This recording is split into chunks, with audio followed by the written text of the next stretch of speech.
Assalamualaikum. Sore Mas Satria Valikul. Mas Triagung, Ruajin ya Mas Triagung. Mbak Olivia, Mbak Umi, Mas Firman Effendi.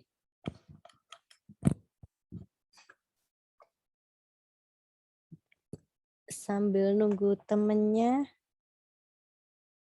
Ana share screen dulu.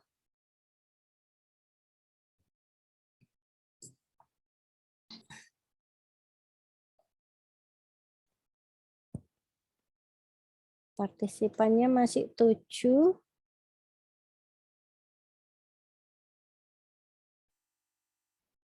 Ada yang masih kerja ini?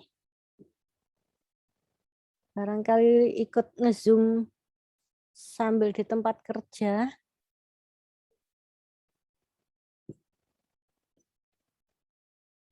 Apakah suaranya Bu Ana terdengar jelas? Halo, halo. Jelas, Bu. Ya, makasih.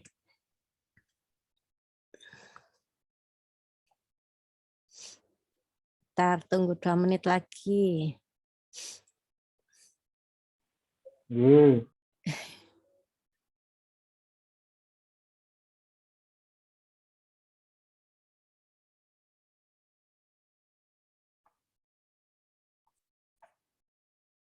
Oke, Bu Ana mulai aja.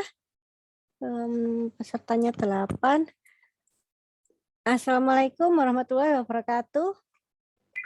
Waalaikumsalam warahmatullahi wabarakatuh. Waalaikumsalam warahmatullahi wabarakatuh. Ya, pertemuan hari ini kita masuk pada TM5 ya, tentang subbudaya dan demografi. Membahas apa sih subbudaya dan demografi ini? Tentunya kalau membahas budaya itu membahas sejarah ya. Sejarah yang membuat menancapkan nilai-nilai budaya pada hari ini. Jadi pentingnya subbudaya dalam perilaku konsumen. Nah, kemudian kita akan lihat budaya apa saja sih di Indonesia dan di luar negeri. Nah, kalau ngomongin tentang demografi, ingat lagi tentang tugas yang TM3 kemarin. Jadi ada kata geografis, demografis, psikografis, dan behavior ya. Nah, di pertemuan kali ini kita akan membahas tentang demografis. Jadi, nah ini PR-nya Bu Ana juga sudah dikerjakan ini. Jadi demografis itu apa aja sih? Ada dikelompokkan menurut umur, menurut gender, kemudian menurut etnis, kemudian menurut keluarga juga. Nah, bedanya demografik sama geografik apa sih? Kalau geografik itu kita ngomongin tentang lokasi. Sedangkan kalau demografik kita ngomongin tentang dinamika penduduknya. Jadi hampir mirip-mirip ya antara demografi dengan geografi. Kalau geografi itu kita ngomongin tempatnya, lokasinya di kota apa di negara tertentu. Nah, kalau demografi adalah dinamika penduduknya. Jadi penduduknya etnisnya dari mana kayak gitu. Wis dimulai kan. Kari aku. Kari aku wis dimulai. Baru mulai Mbak Sopo ini. Jadi di TM5 ini catatannya simpel aja ya. Jadi apa sih budaya, apa sih demografik? Nah, demografik sudah di mind mapping sama Bu Ana. Jadi secara mudah itu demografik membahas tentang agama, gender, etnis, etnis di Indonesia, etnis di luar negeri, kemudian umur ini dikategorikan ada baby boomer, ada generasi milenial, Gen X, Gen Y, Gen Z, nah kayak gitu. Kemudian juga terkait pekerjaan dan gaji. Pada pertemuan ini ada tugas ya, jadi Kalian cari gambar dan informasi tentang etnis ini, Afrika, Amerika, kemudian etnis Hispanik, terus yang ketiga etnis Asia Amerika. Kemudian sertakan link bacaannya. Jadi Bu Ana akan jelasin sedikit tentang etnis ini nanti. Oke, balik lagi ke ini. Umur ya. Generasi kalian ini masuk generasi gen apa? Kalau Bu Ana masuk gen X. Jadi gen X itu antara 30 sampai 40 tahun. Jadi kalau 40 tahun ke atas, 50 tahun itu masuk generasi baby boomers. Yang sekarang banyak pegang jadi pimpinan di pemerintahan maupun di perusahaan-perusahaan adalah generasi baby boomers. Jadi yang rentang umurnya 40 tahun ke atas. Sedangkan generasi X itu rentang umurnya 30 sampai 40 tahun. Sedangkan kalian kalian masuk di gen Y. Jadi gen Y itu umur gen X ya. Gen X itu umur 19 sampai 29. Gen X. Tadi yang Bu Ana tadi generasi milenial.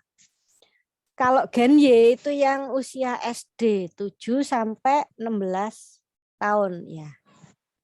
7 sampai 16 tahun itu adalah gen Y. Kemudian gen Z itu yang baru lahir sampai umur sampai tahun berapa ya? 2012. Ya, 2012 itu masih gen Z. Kemudian Bu Ana ajak dulu ke apa sih generasi X itu. Nah, Bu Ana jelasin sedikit aja.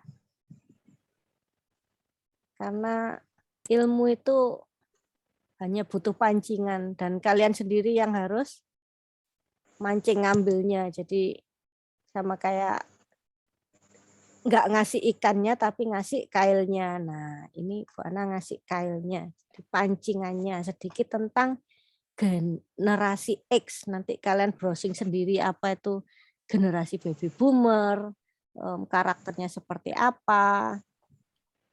Kemudian kalau gen X ini kan yang umur 19 sampai 29 tahun ya, generasinya kalian ini.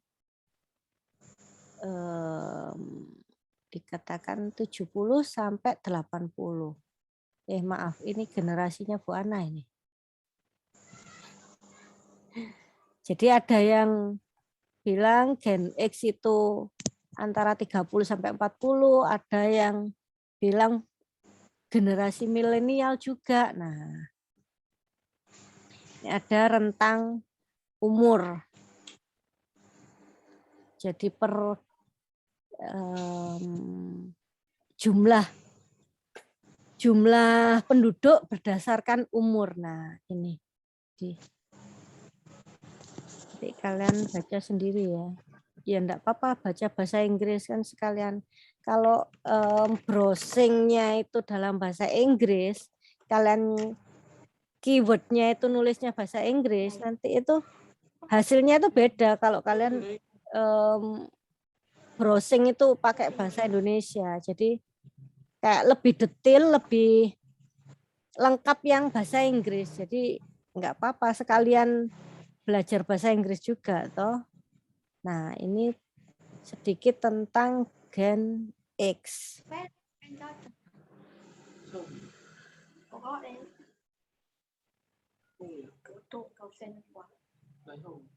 Nah, gen X ini dimulai dari ini home computing. Jadi zamannya Bu Ana dulu komputer waktu kuliah itu masih yang tabung besar-besar itu ya, yang layarnya tabung itu, yang segede gaban. Nah ini, jadi dulu pas Bu Ana SD itu komputer itu masih yang masukin DOS, terus dikeluarin lagi, terus masukin programnya. Kalau program Word, ya masukin disket Word. Nanti kalau programnya Excel, ya masukin disket untuk program Excel. Jadi kayak nggak bisa yang multitasking kayak sekarang gitu loh. Dulu itu satu-satu. Kemudian bahasanya juga, bahasa komputer zaman dulu itu masih yang kode-kode, yang coding gitu ya. Kalau sekarang kan nggak usah apa namanya, nggak usah ngerti. Bentar tak mute. Ada yang berisik soalnya. Jadi kayak dulu itu masih komputer itu masih bahasa coding, belum kayak sekarang yang kalau mau ngeprint ya tinggal cari gambarnya printer, ya kan? Kalau mau nge-save cari gambarnya. Ini apa namanya? Flash disk. Nah, kayak gitu. Jadi masih jadul banget ya. Kalau misalkan Bu Ana dulu kuliah zaman jadul kemudian diajarin sekarang ya nanti ilmunya ikut jadul juga. Makanya kenapa kok dosen itu belajarnya itu balapan dengan mahasiswanya. Jadi dengan sama-sama belajar, tapi kalau mahasiswa itu mungkin critical thinking-nya belum terasa, mungkin dari pengalamannya belum banyak. Nah, itu yang membedakan hasil belajarnya. Jadi kadang itu malah Bu Ana itu juga ini banyak belajar dari generasi Y yang sekarang itu. Jadi mereka aware banget dengan ini ya, medsos. Jadi kayak kemarin itu bilang stimulus-stimulus. Nah, kalau zamannya anak sekarang itu kehidupannya kayak melulu di medsos, entah itu TikTok, entah Instagram atau yang lainnya. Nah, jadi pola pikir mereka itu banyak dipengaruhi dari apa yang dilihat. Jadi dari influencer-influencer yang di situ. Kalau yang dilihat itu influencernya orang-orang yang kontennya bermutu ya pasti ikutan jadi pintar ya. Tapi kalau yang cuman lucu-lucuan, apa namanya, ini yang guyon receh itu ya jadinya ya nggak ada ilmunya gitu loh. Ya guyon tapi ada ilmunya gitu loh. Oke, balik lagi ke tadi generasi X ya. Nanti kalian browsing sendiri generasi Y itu apa, generasi Z itu apa. Kemudian kita ke etnis. Nah, etnis di Indonesia. Bu Ana mau ke Wikipedia tentang suku Jawa. Nah, di suku Jawa ini kita di bentar. Suku Jawa, suku terbesar di Indonesia ada di Jawa Tengah, Jawa Timur, dan Jogja. Nah, suku Jawa ini kita diajak ke sejarah. Jadi sejarah suku Jawa. Kemudian ada Jawa yang di Belanda namanya Jawa Suriname. Jadi tinggalnya di Belanda, tapi dulu asalnya dari Jawa dan ngomongnya juga masih Jawa, nggak bisa bahasa Indonesia. Itu adalah Jawa Suriname. Nah, berada di Suriname sejak abad ke-19.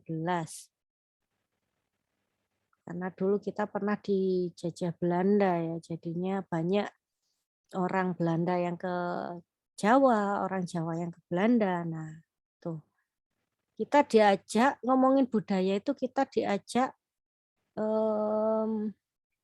flashback pada sejarah. Jadi sejarahnya suku Jawa itu banyak dipengaruhi oleh kerajaan-kerajaan. Jadi kerajaan zaman dulu ada kerajaan Mojopahit ya. Itu dipengaruhi oleh budaya sebelum Islam masuk itu ada budaya Hindu dan budaya Buddha. Nah, jadi kayak di Jogja itu apa Kalau kita wisata rekreasi ke Jogja itu pasti ke Candi Borobudur, Candi Prambanan. Nah, itu adalah sebenarnya lokasi untuk wisata religi untuk ini warga ini ya, pemeluk agama Hindu. Antara Hindu dengan Buddha hampir mirip lah ya. Bahkan di Mojokerto juga ada wihara yang dipakai untuk wisata juga ya, yang di Trowulan itu. Nah, kemudian kita diajak mengulik tentang literatur. Nah, nama literaturnya ada Semit Kuno. Ini digunakan merujuk pada keluarga rumpun bahasa Timur Tengah disebut rumpun bahasa Semit, bahasa-bahasa kuno. Nah, jadi dulu ada satu buku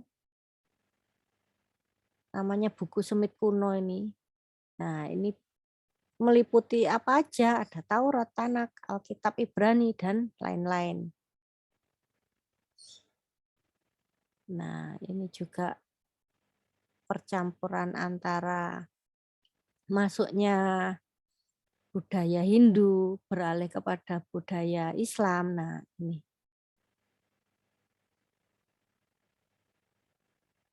Kemudian kita diajak pada kisah-kisah, nah, kisah Ramayana. Literatur kunonya disebut Sanskrit, Sansekerta. Apa ini artinya?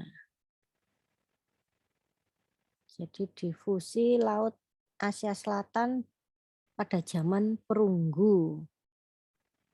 Nah, ini adalah baju-baju pada zaman kerajaan. Nah, modelnya kayak gini. Jadi kalau tiap Kartinian, nah kita diajak kembali ke masa kerajaan. Nah, pakainya baju-baju adat kayak gini. Kemudian selain itu juga, nah ini ada Kesultanan Jawa, masa kolonial di Jawa. Nah ini ketika Belanda menjajah Jawa. Nah kita diajak untuk melihat senjata-senjata zaman dahulu itu apa aja sih. Nah ini ada keris, berbagai macam bentuk keris, kemudian budayanya apa, budaya wayang kulit, ada batik, ada gamelan, bahasanya juga bahasa Jawa, bahasa Sansekerta. Ya. Kalau dulu kan hurufnya huruf Honocoroko itu ya. SD itu pernah diajarin tulisan Honocoroko, enggak tahu sekarang. Kayaknya guru-gurunya pun sudah lupa, jadi nggak pernah diajarkan. Tuh. Terus populasi agama yang dianut. Nah, populasi terbanyak menganut Islam, dan Kristen, Hindu, Buddha, Konghucu, dan yang lainnya. Ini maksudnya yang masih kejawen. Nah, itu. Jadi masih budaya-budaya yang kerajaan itu ya. Islam, tapi Islam kejawen. Nah, yang masih kayak di Jogja itu ada tirakat-tirakat. Nah, kayak gitu. Nah, ini ada masyarakat Jawa Buddha. Nah, sekitar Candi Borobudur. Ya, itu tadi pancingan untuk etnis di Indonesia. Kenapa kok Jawa aja? Ya, menyesuaikan waktu ya. Nanti kalau dikupas semua nggak cukup waktunya. Kemudian kita mau ke etnis Afrika, Amerika. Oh, Hispanik dulu. Jadi Bu Ana tunjukin Hispanik itu adalah orang Amerika yang berasal dari Spanyol. Jadi keturunan Spanyol tapi tinggalnya di Amerika. Nah, bahasanya Spanish. Kemudian masih membawa budaya Eropa seperti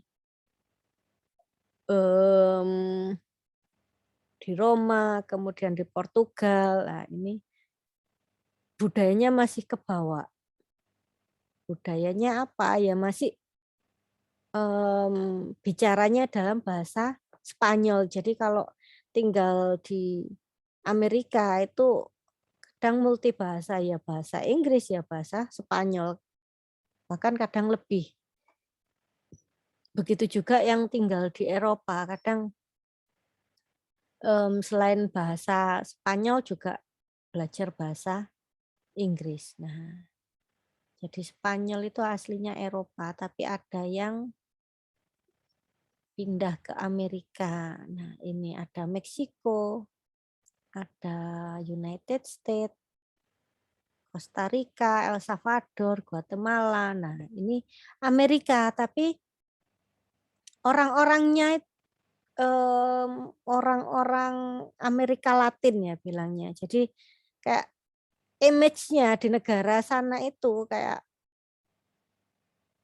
Costa Rica, El Salvador, itu Guatemala, itu tingkat kejahatan tinggi gitu loh image-nya. Kenapa? Karena peredaran obat terlarang di sana semua, kemudian tingkat kejahatan tinggi.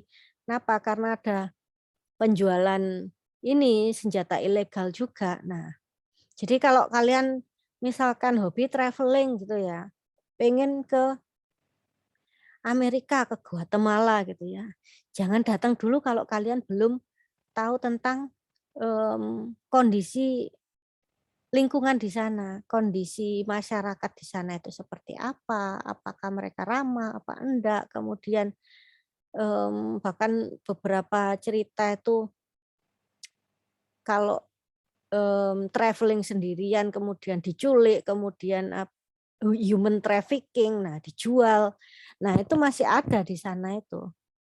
Kemudian dari Hispanic yang mau Bu Ana ceritain ini Asia Amerika. Jadi sekarang ini di Amerika sana sedang banyak demo. Jadi demo rasis menentang keturunan Asia yang di Amerika. Kenapa? Karena pandemi ini mereka menganggap keturunan Asia Amerika ini adalah penyebabnya. Jadi kalian tahu kalau pandemik ini COVID ini asalnya dari Wuhan, Cina. Nah, Asia yang dimaksudkan di sini adalah keturunan Cina. Jadi banyak yang menolak keberadaan Cina di Amerika. Tuh, karena mereka menganggap mereka menyebarkan apa namanya Cina ini menyebarkan pandemi COVID ini ya. Terus ada yang menarik tentang Cina. Jadi Cina itu berseberangan, berbatasan langsung dengan yang namanya Korea. Nah, di sini Bu Ana ajak kalian untuk ada berita tentang pembelot Korea Utara. Nah, kenapa Korea Utara itu banyak pembelot? Ternyata dari yang Bu Ana tahu ketika ini apa namanya semester kemarin kan Bu Ana ngajar sistem informasi manajemen ya. Terus browsing buka-buka artificial intelligence. Nah, ketika artificial intelligence itu yang dikupas di YouTube itu banyak mengupas tentang negara Cina yang begitu majunya dengan teknologi. Jadi di setiap sudut jalan itu ada yang namanya CCTV. Jadi setiap pergerakan seseorang di Cina itu akan terbaca. Jadi kayak sekarang mulai diadopsi di Indonesia ya, kayak apa namanya di tiap lampu lalu lintas ada CCTV, nanti ketika ada yang melanggar langsung kelihatan, langsung tilangnya langsung dikirim ke rumah surat tilangnya. Nah, Itu yang di Cina yang diadopsi di Indonesia ya. Terus tadi di Cina tadi kan begitu majunya teknologi ya. Itu berbanding terbalik dengan Korea Utara. Jadi Korea Utara itu berbatasan dengan Korea Selatan dan juga berbatasan dengan Cina. Nah, di Cina teknologinya begitu maju. Di Korea Selatan kehidupannya begitu menyenangkan ya. Seperti yang terlihat di drama-drama Korea itu ya. Semua orang mengidolakan kehidupan di Korea Selatan. Bagaimana dengan Korea Utara? Ternyata di Korea Utara itu mereka dipimpin oleh Presiden Kim Jong Il ya sekarang itu. Mereka di bawah sistem ini sosialis. Jadi kamu kerja, kamu nggak kerja, nanti negara yang akan ngasih makan kamu. Nah, kita mikirnya enak ya, gak kerja dikasih makan gitu kan. Tapi yang terjadi di Korea Utara ini benar-benar mengenaskan. Jadi di sana itu banyak yang meninggal karena kelaparan. Jadi hal yang wajar ketika di jalan-jalan itu ditemui nggak hanya satu ya, tapi banyak. Banyak orang yang mati di jalan karena kelaparan. Jadi bukan karena pandemi, tapi karena mati kelaparan. Dan kenapa kok banyak yang membelot? Maksudnya keluar dari Korea Utara. Dan di Korea Utara itu dijaga kayak gini loh. Jadi kalian itu nggak bisa seenaknya dari Korea Utara jalan-jalan ke Cina, jalan-jalan ke Korea Selatan, nggak boleh. Jadi Korea Utara itu ada satu kota namanya Pyongyang, itu pun hanya satu kota itu yang terbuka untuk umum. Maksudnya luar negeri boleh, misalkan orang dari luar negeri pengen ke Korea Utara boleh, tetapi di situ nanti ada jam malam, kemudian nggak boleh foto-foto, kemudian kalau mau keluar dari kota Pyongyang juga harus izin, nah kayak gitu. Jadi militernya benar-benar menjaga ketat itu. Jadi terus kehidupan di Korea Utara itu bagaimana? Kenapa kok orang Korea Utara banyak yang melarikan diri? Ternyata karena satu adalah kelaparan. Jadi mereka itu makan nasi itu setahun mungkin satu kali, yakni pas ulang tahunnya itu. Itu pun dengan apa namanya mengorbankan keluarganya. Jadi keluarganya tidak makan. Jadi namanya nasi itu harganya mahal banget. Kemudian mereka hanya dikasih yang Bu Ana pernah lihat di YouTube itu mereka hanya dikasih $5 untuk 1 bulan. Dan harga nasi itu kalau enggak salah itu $5. Nah itu jadi ketika mereka melihat negara seberang, negara Cina, kenapa kok di Cina itu lampunya begitu menyala, sedangkan di Korea Utara ini kalau malam itu lampu dimatiin. Kemudian kalian bayangin makan aja mereka kesusahan ya, apalagi kayak internet, terus TV pun hanya program-program yang diizinkan pemerintah aja yang boleh dilihat. Sedangkan banyak dari mereka itu yang melihat kayak film Titanic atau film dari Korea Selatan itu secara sembunyi-sembunyi. Misalkan mereka ketahuan, mereka bisa dihukum di tempat terbuka dan disaksikan oleh warga yang lainnya. Dan itu pun hukumannya di luar ini ya, kalau dibilang melanggar hak asasi manusia sudah pasti melanggar hak asasi manusia banget itu. Nah, jadi mereka melarikan diri keluar dari Korea Utara itu hanya satu, yakni apa sih? Pengen merasakan enaknya makan nasi itu. Jadi kemudian mereka keluar itu pun tidak semudah itu keluar. Jadi banyak penjaga di tiap sudut ini, tiap sudut sungai perbatasan ini banyak yang jagain.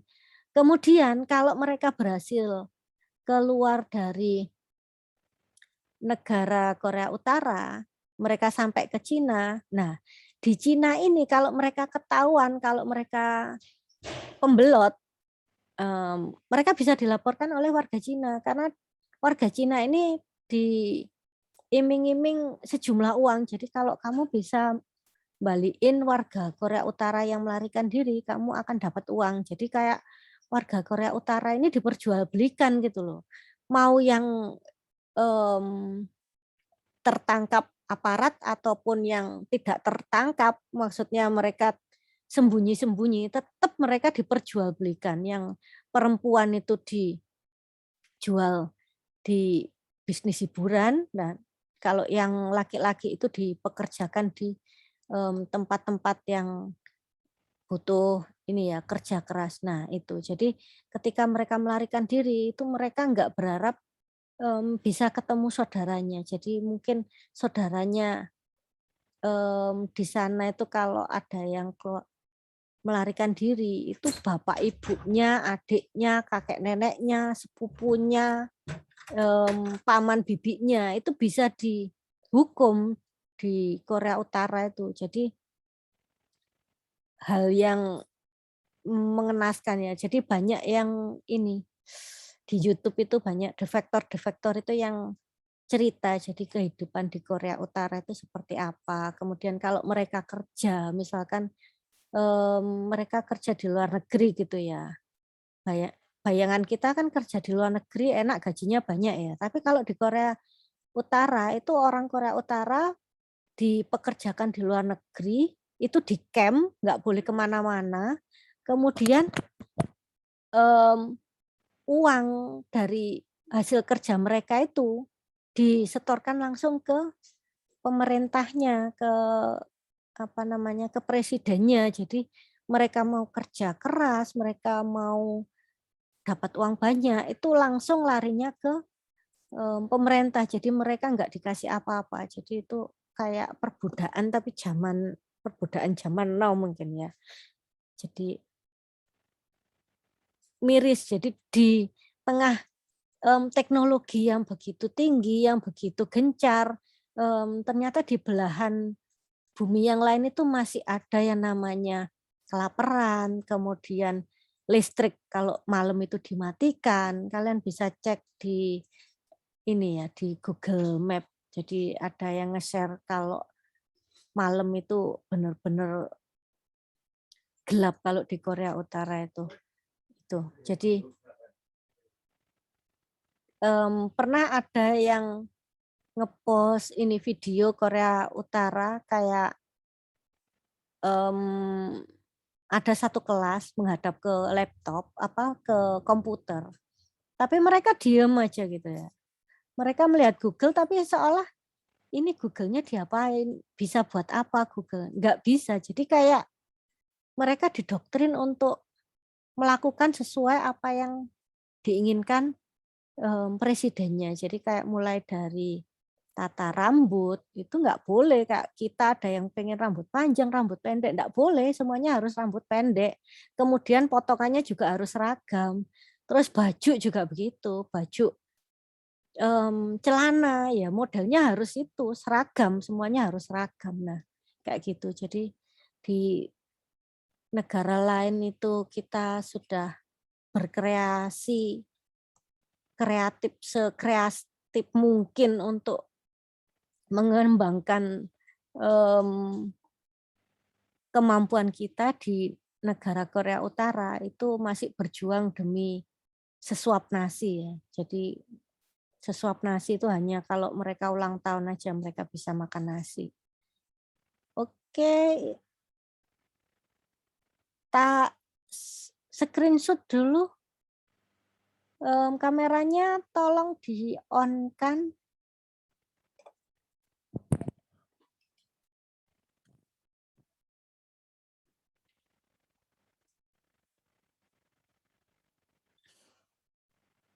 Udah semua ini yang on.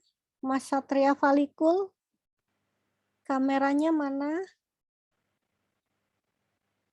Yang sudah on, Mas Triagung, Mas Firman Effendi, Mas Ismanu, Mbak Christine Yokbebet, terus Mbak Aditya Evanka, Mbak Aiswara. Nah, salah kamar ya Mbak Aiswara tadi. Salah join. Ya udah 1, 2, 3 cheese. Langsung tak posting ya. Internetnya Bu Ana agak trouble kayaknya. Ada yang mau bertanya?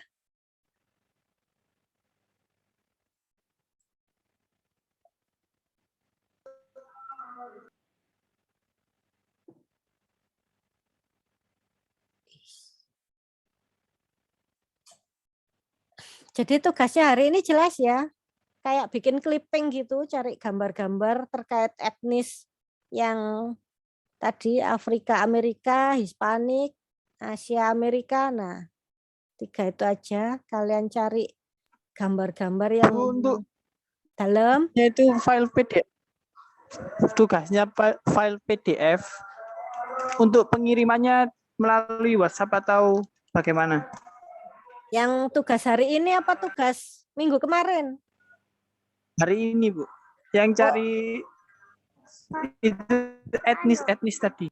Oh, ya pakai ini aja, kirim WA biasa aja.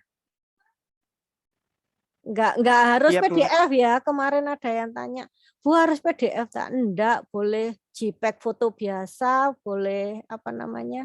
Ya yang penting itu tadi loh, estetik, ya, gambarnya menarik untuk dibaca-baca gitu loh. Bagaimana kalian bisa tertarik untuk membuka buku gitu loh. Nek bukunya apik lucu kan diwolak-walik, nek cik kurang lucu ya dikasih gambar apa fotone pacare gitu ya. Yang jomblo jangan protes ya. Udah. Terus yang tugasnya minggu kemarin nggak ada kesulitan ya? Iya, biasanya apa namanya kalau kuliah Zoom itu banyak apa namanya kayak bosen ngantuk gitu ya. Kalau Bu Ana ikut webinar apa gitu biar nggak ngantuk itu biasanya spam gambar Bu Ana. Jadi koncone di foto sitok dikirim ke WA sambil nyapa sambil ngobrol ya sambil bahas tugas. Nah kayak gitu. Mungkin kalau yang waktunya luang bisa janjian ngumpul di mana, kuliahnya bareng satu grup, mungkin bertiga, berempat gitu kan lebih semangat lagi. Ya wis pokoknya pinter-pinternya kalian bikin apa yang bikin semangat gitu ya dicari. Oke. Kayaknya sampai di sini dulu tentang demografik. Demografik cuman itu tadi bahas umur, etnis ya kan. Ya udah sampai di sini Bu Ana akhiri. Wassalamualaikum warahmatullahi wabarakatuh. Waalaikumsalam warahmatullahi wabarakatuh.